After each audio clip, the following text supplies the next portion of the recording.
એક કલાકાર માટે એનાથી મોટો બીજો કોઈ પુરસ્કાર જ નથી કે સામે બેઠેલો માણસ એને દાદ આપે છે. હા, કોઈ દિક્કત નહીં કર તુમ્हें ઉલझा उलझा सा लगता हूँ. અમુક માણસ આમ આમ આમ ઉલझેલો લાગે આપણને, એમ થાય એના મનમાં કેટલું છે અને એ કેટલું કહે એમ. એના માટેનો આ એક શેર હતો કે કોઈ દિક્કત નહીં અગર तुम्हें उलझा उलझा सा लगता हूँ, પહેલી મર્તબા મિલને पे मैं सबको ऐसा लगता हूँ. પહેલી વાર મળ્યા હોય ત્યારે પણ બાજી આ જિંદગીની હારી ગયા એનો સહેજે અફસોસ નથી બિરાદર. અમુક વખતે મારું થાય એવું, બાજી આ જિંદગીની હારી ગયા એનો સહેજે અફસોસ નથી બિરાદર. પણ ભરોહાના એકા જેને હિમજાતા એ માળા જોકર નીકળ્યા. તમે જેના અને ભરોહાનો જોકર 2.0 લખ્યો તો રાજ્ય કે એકાદ બે નીકળે એનો સહેજે રંજ નથી બિરાદર. અમુક વખતે એકાદ બે, એક નીકળે, બે નીકળે, ત્રણ નીકળે, એકાદ બે નીકળે એનો સહેજે રંજ નથી બિરાદર. અમારા ભરોહાના 52 જોકર નીકળ્યા. હા, આમાં ભરોહો કોના ઉપર કરવો અમુક વખતે સવાલ એવો થાય માણા. હા, કે હથેળીમાં રાખવા છતાંય જે જાવું કરે, હમણાં જે હખડ ડખડ કરે છે કે હથેળીમાં રાખવા છતાંય જે જાવું કરે એને પછી જવા દેવાય. કારણ કે ભૂતને પીપળા મળે તો વડલા કાંઈ રોવા ન બેહે. કારણ કે તને જો ગુરુર હોય તારા કિરદાર ઉપર તો મને ગુરુર છે મારા કિરદાર ઉપર.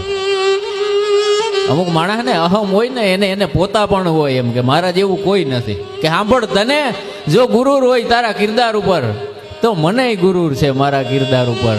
કે કોઈ તારા જેવું નથી ને તો કોઈ મારા જેવું નથી. હમ વો નગમા હૈ जिसे हर साज पे गाया नहीं जाता. અમુક વખતે માણસ પોતાને હાચવી અને રાખ્યો હોય એમ. ખુદની હિફાજત કરવી ને એનાથી મોટી પ્રેમની એકેય પ્રતીતિ જ નથી. પણ આજનો આ પ્રસંગ, આજનો આનંદ, આવા આનંદથી જે મળ્યા છે ત્યાં રક્ષાબંધનનો આ પવિત્ર તહેવાર, મેં શરૂઆતમાં કીધું કે બ્રહ્માંડના તમામ સંબંધો એક બાજુ અને ભાઈ અને બેનનો લાગણીનો જે સંબંધ છે એ એક બાજુ. આપણને કોઈ દી લાગે જ નહીં કે આપણી બેન જ મોટી થઈ ગઈ. કાયમી નાની નાની રી આપણે જઈ જોઈ ત્યાં એ તો નાની લાગે, પણ આપણે એને જઈ જોઈ ત્યાં આપણને નાના લાગીએ.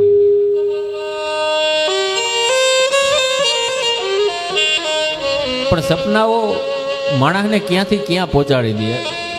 મારી જિંદગીનું પહેલું રેકોર્ડિંગ જઈ મેં કર્યું, પહેલી વખત હું જઈ સ્ટુડિયોમાં ગયો ત્યાં હરજીવનભાઈ હતા, એ વાયલિનમાં મારી હારે હતા. આજથી 5-1 વર્ષ પહેલાંની વાત છે. અને સ્ટુડિયોમાં જઈ અને એને પહેલો જ સવાલ કર્યો હતો કે તમે ક્યાંથી બોલશો. મતલબ બોલવામાં 2 કાડી 3 કાડી એમ સેટ કરવાની હોય. અને મેં ત્યાં જવાબ દીધો હતો કે કાનો મામો આવે ત્યાં ખબર પડે, મને નથી ખબર હું ક્યાંથી બોલું છું.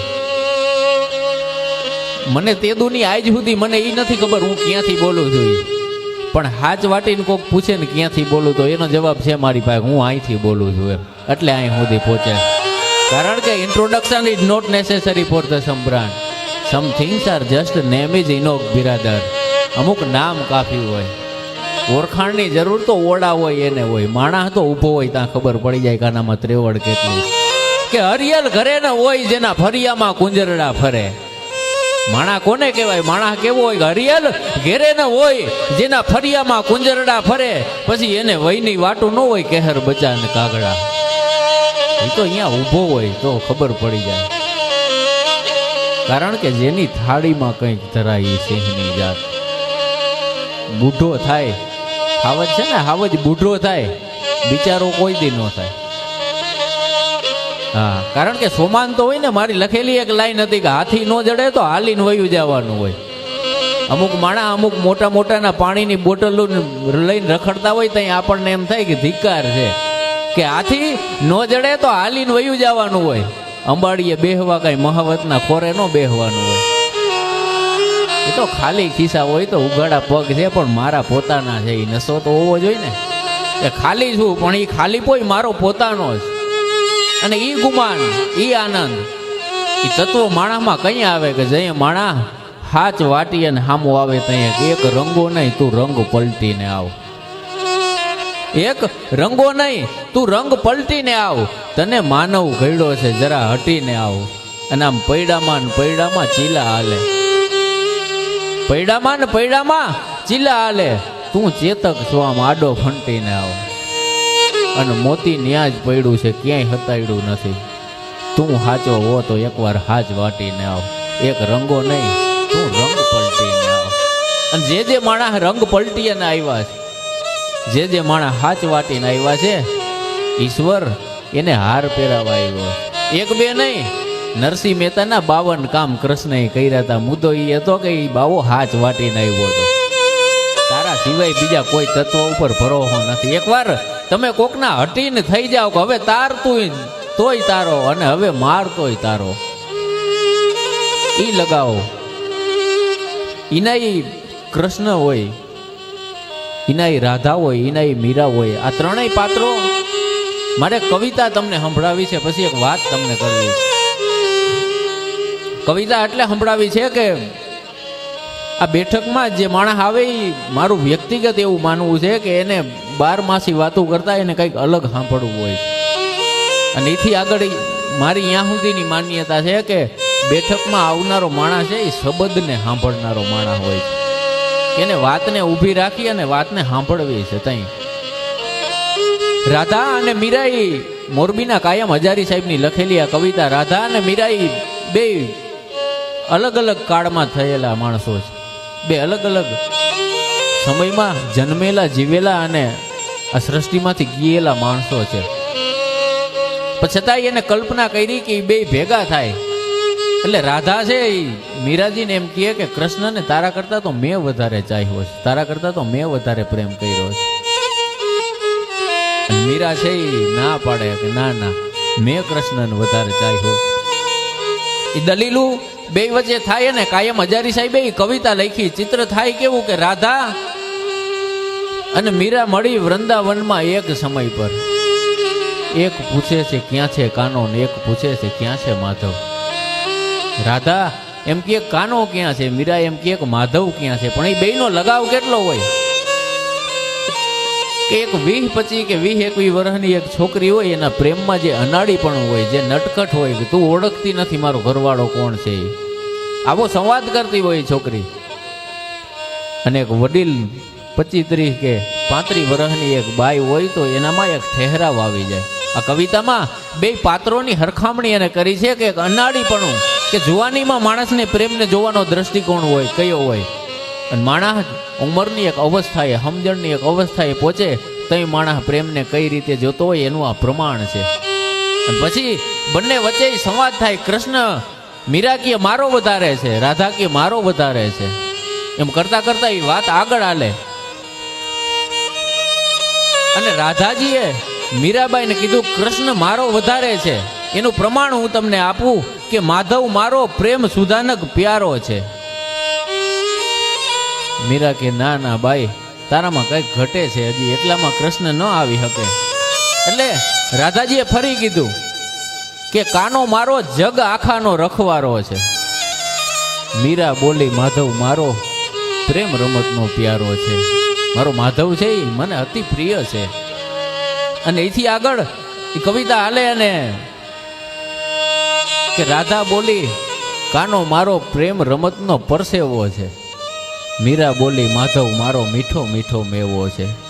કૃષ્ણથી મીઠો મેવો મેં આજ સુધી જોયો નથી. એમ કરતા કરતા એ સંવાદ આગળ હાલે અને રાધાજી બહુ દલીલો કરવા માંડે અને બહુ કહેવા માંડે. તે છેલ્લે એમ કીધું કે તને તો ખબર હતી, રાધાજી જ્યાં યુવાન હતા, કે તને તો ખબર હતી કે કૃષ્ણમાં ત્રેવડ કેટલી છે, કૃષ્ણમાં તાકાત કેટલી છે, એટલે તું કૃષ્ણને ચાહતી હતી. પણ હું તો નાની હતી, હજી સમજતી નહોતી. ત્યાં મારી માએ આંગળી ચીંધીને કહી દીધું હતું કે આ તારો વર છે, આ તારો પતિ છે, આના રે હું તને પરણાવી દઈ. મારી મા તો રાધાબાઈ કેતા કઈને છૂટી ગઈ, હું તેદુની આ મૂર્તિમાં બંધાઈને બેઠી છું, અમારું શરીર રાણા પાસે અને મન માધવ પાસે છે. સંવાદ આગળ હાલે અને છેલ્લે રાધાજીએ તોય કીધું કે મેં કાના પર શ્વાસે શ્વાસે જીવ દીધો છે.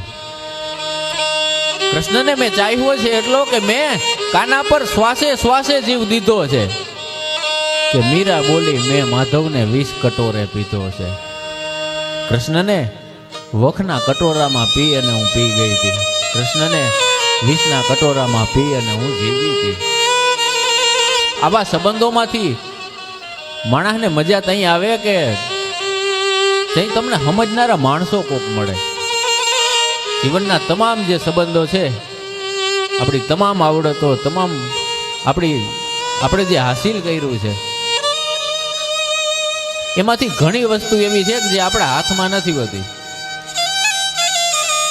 કારણ કે આપણો જન્મ ક્યાં થાય એ આપણને આપણા હાથમાં ન હોય, આપણું મૃત્યુ ક્યાં થાય, આપણા મા બાપ કોણ મળે, આપણા ભાઈ ભારું કોણ મળે, પણ આપણો ભાઈબંધ જે બને ને એ આપણા હાથમાં હોય કે આપણો મિત્ર કોણ બનશે. અને મૈત્રી આ બ્રહ્માંડનો એકમાત્ર સંબંધ એવો છે કે જેને તમે જઈએ મળો તો તમે આપણને એમ થાય કે આપણે હજી નાના જ છીએ. કારણ કે એ મેં કીધું હતું ને, મારી રીલ બહુ વાયરલ થઈ હતી કે એ 50 રૂપિયાનું પેટ્રોલ લઈ અને 50નું પેટ્રોલ નાખવા આવે. એના ખિસ્સામાં કાંઈ ન હોય, પણ છતાંય એને કરેલા કાંડી તમારા માથે ઓઢાડી દે. એ મૈત્રી છે, એ આનંદ છે મિત્રતાનો. પણ એ વાતુનો એક ઠાઠ, એ વાતુનો એક મજા ત્યાં આવે કે જે સાંભળવા વાળો માણસ લોકસાહિત્ય એટલે હું એનો સવાલ કોઈએ કર્યો ત્યાં સામો જવાબ આપ્યો હતો કે બોલનારના હાડ ગળી જાય અને સાંભળનારના હાડ ફૂલાઈ જાય, એનું નામ લોકસાહિત્ય. લોકસાહિત્ય એટલે ડાયરામાં કોણ આવે? આના પહેલાય મેં કીધું તું કે લીલીછમ ચૂંદડી ઓઢી અને પૈણવા જગતું કોઈ લોકગીત હોય તો એ ડાયરામાં આવે. કોક 20-22 વર્ષનો જુવાનીઓ કોઈના પ્રેમમાં પાગલ થઈ ગયો હોય ને એની પદમાં એનાથી વિખૂટી પડી હોય તો એ વેદના ડાયરામાં આવે. એકને એક દીકરો હોય જેના ભરોહે આખો જીવતર કાઢવાના ઓરતા હોય, એનું અકાળે અવસાન થાય તો એ માના મોઢેથી પછી નીકળેલા મરહિયા હોય એ ડાયરામાં આવે. પૂનમની ચંદ્રમામાં એના પ્રીતમને દેખવા ઝંખતો કોઈનો અઢળક લગાવ હોય તો એ ડાયરામાં આવે. હું હમણાં આવું, તું અહીંથી ડગ તો તને મારા ગળાના હમસે એમ ગઈ અને ગયા પછી એ ભરી મહેફિલમાં કોકનો અવાજ સંભળાય કે બાપુ એક બાઈ તણાઈ ગઈ. એ શબ્દ એ માણસના મોઢામાંથી છૂટે, સાંભળનારના કાનમાં પહોંચે અને ચારણનું મગજ કહી જાય તો એ ગાંડ પણ ડાયરામાં આવે. ડાયરામાં ગમે એ ન આવે. આ થોડા મુજરાઓના મંચ છે. ડાયરો તો એ તત્વ છે કે જે માણસ પોતાના ગજાના ઉપરવટ થઈ અને જીવી ગયા. કારણ કે જળહળતી લાગી હોય લાય એ પાણીથી ઓલવાઈ જાય. આ દુનિયાની ગમે અહીંયા આગ લાગી હોય એને માથે તમે પાણી નાખો એટલે એ ઓલવાઈ જાય. કે જળહળતી ને લાગી હોય લાય એ પાણીથી ઓલવાઈ જાય, પણ પાણી તે લગાડી લાય હવે ઓલવી જ નહીં ઓલવાય. કારણ કે રતન હતી મારી આંખનું રતન. ચારણને પછી કલ્પાંત થયો કે ઈ રતન હતી મારી આંખનું રતન, એનું કરીને હૈકો જતન. ચારણને સંદેશ છે મારો કે તમે રાખજો રતન પાર. એવા રતન જો તમને કોક જડી ગયા હોય, એવું રતન જો તમારી પાસે હોય, કારણ કે રતન હશે તો પછી પાક છે રતન. ધરાવીને ધાનનો નીપજે દોવાનું પ્રમાણ અહીંયા આપ્યું છે કે હશે રતન હશે તો પાક છે રતન, એનું નામ રહે આ વતન. ચારણને સંદેશ છે મારો કે તમે રાખજો રતન પાસ. કારણ કે લોકસાહિત્ય એમ કીધું કે ધરાવીને ધાનનો નીપજે અને કુડવીણ માળું ન હોય, ઓઢાગર જેસલ જખરો નીપજે કે જેની માં ઓથલ પદમણી હોય. જાય મશીન માણસનું કામ કરી નાખશે, એમાં કોઈ શંકા નથી. મશીન માણસના ખંભે હાથ રાખીને કોઈ દી પૂછી નહીં શકે તને અત્યારે શું થાય છે. મુદ્દો એ છે પાસે બેહનારા માણસ. કારણ કે મારી લખેલી એક લાઈન હતી, ગયા પાછળ જવાતું નથી. એ વાત હાવ સાચી. માણસ કોક તમારું કોક અંગત માણસ, તમારો કોક નજીકનો માણસ વયો જાય તો માણસ આવી અને આશ્વાસન દેતા હોય ભાઈ થોડોક ધીરો થઈ જાય, ગયા પાછળ જવાતું નથી. એટલે મેં લખ્યું હતું ગયા પાછળ જવાતું નથી, વાત હાવ સાચી, પણ પછી હખે રહેવાતું નથી. તો જેના પંડના વડખામાંથી ગયા હોય એને ખબર હોય. ખલીલ ધનતી વિજય સાહેબની એક લાઈન મને યાદ આવે છે કે સાહેબા સી રીતે સંતાડું તને. માણા હંતાડી ક્યાં હકે. વાયલિન થોડુંક ધીમું કરતો, અહીંયાથી આવે ફૂલ. ખલીલ સાહેબની એ પંક્તિ છે કે સાહેબા સી રીતે સંતાડું તને, લે આ મારી જાત ઓઢાડું તને, અને તું ઘરે આવવાની જીદ ન કર, આપણે ઘર નથી નહીતર ના પાડું તને. એવા કેટલા માણસો કે જે જીદ કરે છે કે એકવાર તારા ઘરે લઈ જા. એવા કેટલા માણસ કે જે એને ના પાડે કે મારે ઘર નથી. મારે તમને આ પંક્તિ ઉપરથી, આ કવિતા ઉપરથી એક નાનકડી વાર્તા સંભળાવી છે. કારણ કે ઓર ગાણામાં હોય શું ગાવું, છીછરા નીરમાં હોય શું નાવું, તરવા તો મજ ધારે જ જાવું, અને ઓર ગાણામાં હોય શું ગાવું, ગાવું તો ગીત પ્રીતનું ગાવું. પ્રેમની વાત કરીએ તો મજા આવે, મજા કઈ ઓડ આવે, દાદ કાયર વેહ મૂકો તો, અને કદમ બે કાળની હામાં ભરી લ્યો તો મજા આવે. કારણ કે લગાવ તત્વ એવું છે. નાજીર સાહેબે અહીંયા સુધી કીધું કે અમને અમારાનો છે અનુભવ, તમને તમારા પણ દગો દે, અને ઠરી જાહે એમ માનીને મેં નઠાયરા, ક્યાં ખબર હતી કે નજીવા તિખારા પણ દગો દે. પણ દિલ્હીનો એક નગર શેઠનો છોકરો એની પ્રિયતમાથી વિખૂટો પડી ગયો, ને કોઈ ભાઈબંધો પાસે બેહનારા રહેનારા જે માણસો છે એ એવી સલાહ દે કે તારે નશો કરવો જોઈએ, તારી યારે દગો થયો છે, આ પ્રેમને આને ભૂલવા હાટું થઈ અને તારે નશો કરવો પડશે તો તું આમને ભૂલી શકી. એટલે ના પાડે ખાનદાન માણસ કે મારાથી નશો નહીં થાય. ઓલો માણસ એમ કહે કે નશો ન કરવો હોય તો તારે આપણા નગરમાં જે દેહ વેપાર કરનારી સ્ત્રીઓ છે, જે બાયુ, જેને આપણે ગણિકાઓ કહીએ છીએ, જેને આપણે નગરવધુ કહીએ છીએ, તારે અહીંયા જઈ અને એની હારે સંબંધો બાંધવા પડે. આ બે જ વસ્તુ એવી છે કે જે તને ગમને ભૂલાવી શકશે. એમ આ માણસ હઠ પકડીને બેઠો કે પ્રેમમાંથી બહાર નીકળવા હાટું હું એટલો કાયર નથી કે મારે કોઈનો સહારો લેવો પડે. પણ પ્રણયમાં પ્રજ્વળતો આ વિરહનો અગ્નિ છે અગ્નિ, પણ હું ફાપે છે મીઠી, અને અમારી આશા ઉપર ફરતા પાણી છે પાણી, છતાંય દજાયડા કરે છે. અદીઠું રહી અને અમૃત અમોને હજુ કોક પીવાયડા કરે છે. હજી મોત નહીં ફાવે લાગ તારો, જીવન હજી અમને કોક જીવાયડા કરે છે. એટલે એ નગર શેઠનો છોકરો છે, એ એવા એરિયામાં જાય કે જ્યાં સ્ત્રીઓ દેહ વેપાર કરે છે, જ્યાં બાયુ પોતાનું શરીર વેચી અને રૂપિયા કમાતી હોય. કાયમ સાંજે બેહી અને એક બારીની સામે જઈ અને બેહે, એક 20-22 વર્ષની સ્વરૂપવાન, જાણે ઇન્દ્રના કોઈ અપ્સરામાંથી અપ્સરા થઈ અને આવી હોય, આવી રૂપાળી ગણિકા જોવે કે કોક પાગલ માણસ છે, હરોજ આવી અને અહીં બેહે છે. 1 દી 2 દી અને 3 દી બેહે એટલે જોનારાવને એમ લાગવા માંડ્યું કે આ માણસનો અને આ ગણિકાનો કંઈક સંબંધ છે. અહીંયા ગ્રાહકો જાતા બંધ થઈ ગયા એટલે ગણિકાને ખીજ ચડી કે આ કોણ છે કે મારો ધંધો બંધ કરવા આવ્યો છે. આ માણસ હરોજ અહીંયા બેહે તો મારા ગ્રાહકો નથી આવતા. હિન્દુસ્તાનની એક ગણિકા ધારે તો શું કરી શકે એનું પ્રમાણ હું તમને આપું છું. આ પ્રસંગ એટલે તમે સાંભળજો. એ બાઈ છે એની અટારીમાંથી હેઠે ઉતરી અને અહીંયા જઈ અને આનારે બાજવા માંડે. તને શરમ નથી આવતી? તું રોજ અહીંયા બેહસ, તું અહીંયા બેઠો છો તો જોનારને એમ લાગે છે કે મારે ને તારે કાંઈક સંબંધ છે, અહીંયા ગ્રાહકો નથી આવતા. એમ કરતી કરતી આ પુરુષનો આ છોકરાનો કાઠલો પકડી લઈએ અને આ ગણિકાનો હાથ કાઠલે જાય તા આ છોકરો છે એ ઊભો થઈ અને ગણિકાને ભેટી પડ્યો. અને હિન્દી જબાનનો એક શેર છે કે તું અગર કહે તો તેરા હો સકતા હું મેં.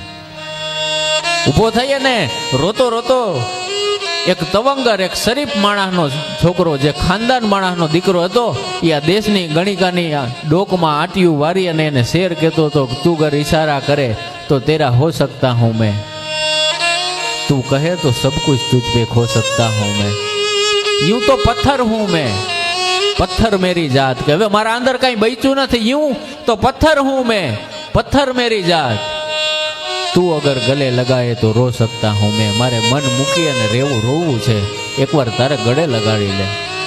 આ ગણિકા છે એ તોય આને ખીજાવા માંડે, આનાર બાજવા માંડે અને પછી આ પુરુષ રોવા માંડ્યો તો એને દયા આવી કે આ માણસની જિંદગીમાં શું થયું હોય. અને પછી પૂછ્યું કે તું આટલો દુખી આટલો હેરાન કેમ છો? અને તઈ એને કીધું હતું કે મારી યારે પ્રેમમાં દગો થયો છે, મને એવું લાગે છે કે આ જગતમાં મારું કોઈ નથી. એમ હાથ જોડી અને આ દેશની શ્રીમંતાઈ, આ દેશની ગણિકાને કરગરતી હતી કે તું મને સંભાળી લે, નહીતર હું મરી જઈશ.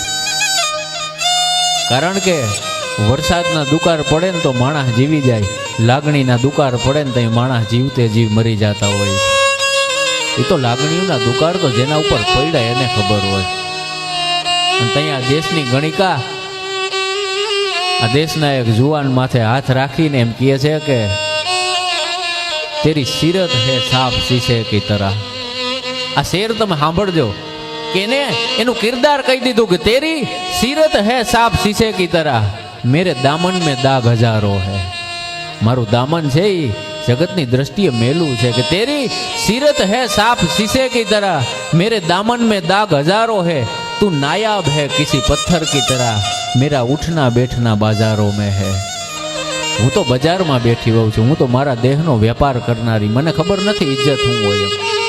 પણ એ બે છે આની વાત કરે એટલે ઓલી બાઈને એમ થાય કે આના ભેગી બેહું. એમ કાયમ હાંજે નો નિત્ય ક્રમ કે 2-3 વાગે બે નવરા થઈ અને બેહી અને વાતું કરતા હોય. એમાં એક દી આ નગર શેઠના છોકરાને હરખ થયો કે હાલ હું તને મારું નગર દેખાડું, મારું ઘર દેખાડું. ઓલી બાઈ ના પાડે કે હું અહીંયા નહીં આવું,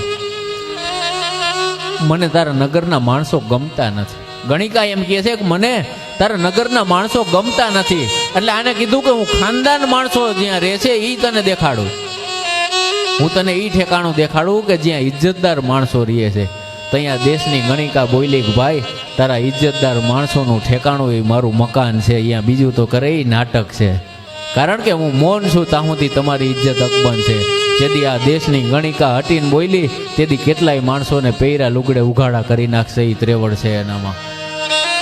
એટલે આની જીદ સામે આના પ્રેમ સામે વિવશ થઈ અને એમ કે કાંઈ વાંધો નહીં.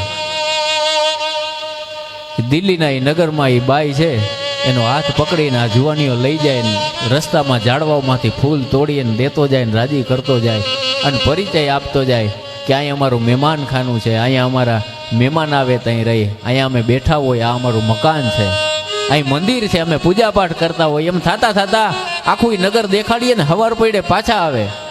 2 દી 3 દી 4 દી બેઠા હોય ત્યાં નગર શેઠના છોકરાએ એક જીદ કરી કે મને તારું ઘર દેખાડે, મારે તારું ઘર જોવું છે.